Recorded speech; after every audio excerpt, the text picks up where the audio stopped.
आयोजक हैं उनके खिलाफ एफआईआर दर्ज कर दी गई है। इस पूरे मामले को लेकर सीएम योगी आदित्यनाथ ने टीम का गठन कर दिया है जो इसको लेकर जांच करेगी। अब सवाल प्रदीप पुंडीर आपसे मैं ये समझना चाहूंगी, आयोजक कौन थे?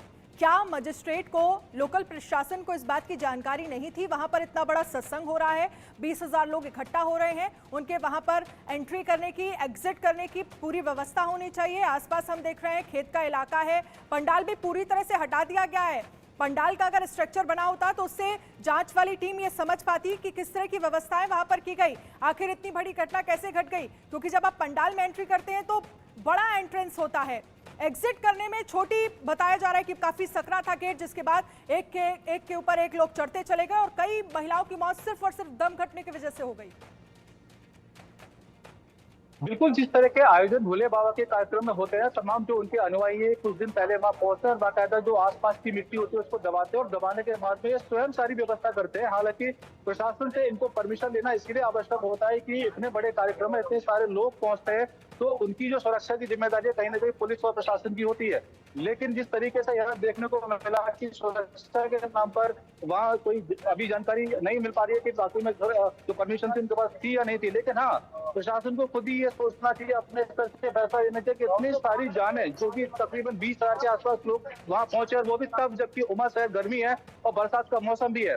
तो ये जो एलआईयू है या लोकल जो प्रशासन है, कहीं ना कहीं ये फेलियर है उनका कि उनको ये जानकारी ना हो, ऐसा संभव भी है क्योंकि इतने बड़े आयोजन होते हैं। और जिस तरीके से भोले बाबा जनपद के अलावा तमाम जो प्रदेश है, बात करें आसपास के प्रदेश, पंची, राजस्थान की, मध्य प्रदेश की, उत्तराखंड की, यहाँ से भी तमाम जो अनुयायी उनको सुनने के लिए पहुंचते हैं। तो ऐसा नहीं है कि प्रशासन को इनकी जानकारी ना रही हो, क्योंकि इनके जो पिछले जो कार्यक्रम रहे हैं वो हमेशा से इतनी भीड़ जुड़ती है और लगातार लोग इनको सुनने के लिए पहुंचते हैं। तो यही कोई कारण है क्योंकि जिस तरीके से व्यवस्था की जाती है। इस घटना को लेकर आपके पीछे कुछ लोग वहां पर मौजूद हैं, क्या ये प्रत्यक्षदर्शी है? अगर कुछ जानकारी इनके पास है तो जरा बात करिए।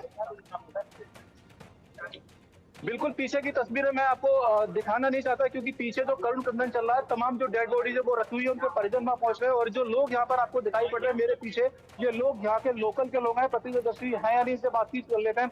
जिस तरह घटना हुई, क्या आप वहाँ मौजूद थे? क्या नाम है जी? अरे देखिए, बिल्कुल जैसा कि पीछे जो तस्वीरें आपको दिखाऊंगा, विचलित करने वाली तस्वीर है क्योंकि डेड बॉडी जो है वो बाहर रखी हुई है। और ये जो इमरजेंसी जो ट्रॉमा सेंटर है, यहाँ पर भी व्यवस्था नहीं थी। अगर यहाँ पर भी व्यवस्था होती तो तकरीबन 20 से 30 लोगों की जान जो है बचाई जा सकती थी। लेकिन सरकारी सुविधा के अभाव में, जबकि मुख्यमंत्री लगातार कहते रहे कि जो जितने भी CHC है वहाँ पर डॉक्टर्स और सुविधाएं हो, लेकिन यहाँ पर क्योंकि ये बड़ा क्षेत्र है और बहुत बड़ा अस्पताल है, लेकिन बावजूद इसके जो बुनियादी चीजें हैं वो यहाँ नहीं थी। पीछे मैं तस्वीर आपको दिखा नहीं सकता क्योंकि विचलित करने वाली तस्वीर है। यहाँ पर कुछ लोग हैं, मैं उनसे बातचीत करूंगा जो मौके पर थे या नहीं थे। क्या आप मौके पर थे? क्या आप? जी, हम नहीं, जानकारी नहीं है आपको? नहीं, हम तो भी आए। देखिए, तमाम जो लोग हैं, क्योंकि ये यहाँ के लोकल के लोग हैं, शायद उधर कुछ लोग हैं, उनसे बातचीत करने का प्रयास करते हैं क्योंकि ज्यादातर जो परिजन है वो अपने जो लोग हैं उनको ढूंढने में लगे हुए नजर आ रहे हैं क्योंकि बाहर से भी लोग हैं। और यहाँ पर जो भीड़ अपनी देख पा रहे हैं, ये लोकल के लोग हैं, सिकंदराव के लोग हैं, ये यहाँ पर पहुंचे ताकि लोगों को जो थोड़ी चलिए प्रदीप, आपके पास थोड़ी मदद कर आपके पास आऊंगे और इस पर हम अपडेट भी लेंगे। लेकिन वहीं हमारे संवाददाता ने वहां के सांसद अनूप प्रधान से बातचीत की है, उनका इस पर क्या कुछ कहना है, एक बार ये भी सुनिए। बातचीत करने के लिए अनूप प्रधान है जो हाथरस से सांसद है। हाथरस में एक बहुत बड़ी घटना घट गई है, अनूप जी क्या कहेंगे? लेकिन निश्चित ही बड़ी दुर्भाग्यपूर्ण घटना है। एक कथा का आयोजन लोकसभा क्षेत्र हाथरस में जो लोकसभा क्षेत्र है उसमें एक कथा का आयोजन हुआ था। उसी में भगदड़ होने की वजह से जो मुझे बताया गया है उसमें जो है काफ़ी लोगों की दर्दनाक मृत्यु है और काफ़ी लोग उसमें इंजर्ड भी हुए हैं।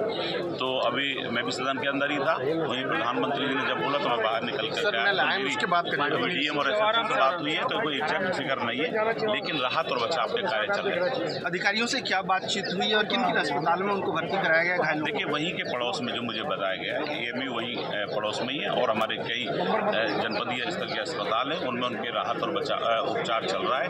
और निश्चित ही जितने भी क्या नाम है इसमें इंजर्ड हुए हैं उनको अच्छे से ट्रीटमेंट मिले, मेरी बात। पीएम ने भी इस घटना को लेकर शोक व्यक्त किया। जी, मैं भी सदन में ही था, मैं सदन में यहाँ उपस्थित था, तभी आदरणीय प्रधानमंत्री जी ने भी उसमें आश्वस्त किया है कि जो भी इसमें घायल हैं सरकार पूरी तरह से उनके साथ खड़ी है। तो हम लोग भी, मैं वही मौके पर जा रहा हूँ, ज़्यादा से ज़्यादा उनकी मदद करने का हम सब पे। हमारे साथ मनोहर केसरी, इंडिया न्यूज़। तो अनूप प्रधान हाथरस से सांसद हैं, आपने उनको सुना। आप मेरे ठीक पीछे इस पोस्टर को देखिए, ये वही पोस्टर है जिसे देखकर इतनी बड़ी संख्या में इस सत्संग में लोग पहुंचे हैं। पोस्टर में क्या लिखा है आपको बता देते हैं। इस पोस्टर में लिखा है, नारायण साकार हरि की संपूर्ण ब्रह्मांड में सदा सदा के लिए जय जयकार हो। मानव धर्म सत्य था, है और रहेगा। मानव धर्म सत्य था, है और रहेगा। और बाकायदा जानकारी लिखे, देखिए स्थान लिखा है ग्राम फुलरई, मुगलगढ़ी, नेशनल हाईवे, सिकंदराराव, जनपद हाथरस। माह का प्रथम मंगलवार दिनांक 2/7/2024 आज की तारीख यहां पर डाली गई है। और मानव मंगल मिलन सद्भावना समागम समिति तहसील सिकंदरामऊ जनपद हाथरस के आयोजनकर्ताओं के नाम ये निम्नवद् हैं। देखिए नीचे नाम दिए गए हैं जो आयोजनकर्ता, जरा आयोजनकर्ताओं के नाम भी मैं आपको बता देती हूँ। महेश चंद्र नाम लिखा है, अनार सिंह नाम लिखा है, संजू यादव, चंद्रदेव, राम प्रकाश, ये आयोजनकर्ता। और ये पोस्टर जो है वो हाथरस में जगह जगह लगाए गए थे ताकि बड़ी संख्या में लोग जो हैं वो इस सत्संग में पहुंचे। और अब जो जानकारी हमारे संवाददाता की तरफ से सामने आ रही है जिसमें ये कहा जा रहा है कि सत्संग करने की इजाजत जो है वो प्रशासन ने दी ही नहीं थी। बाकायदा आयोजककर्ताओं ने यह बताया था कि 200-300 लोग पहुंचेंगे, कथा की जाएगी, कथा को सुनाया जाएगा।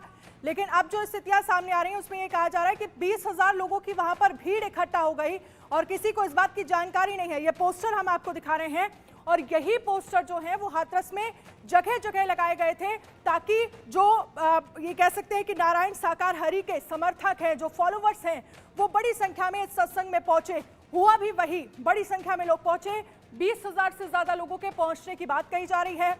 और अब जो तमाम चीजें सामने आ रही हैं जिसमें यह कहा जा रहा है कि इस पंडाल को पूरी तरह से हटा दिया गया है। जांच जो है, जांच की टीम का गठन कर दिया गया है। सीएम योगी आदित्यनाथ की तरफ से यह कहा गया है।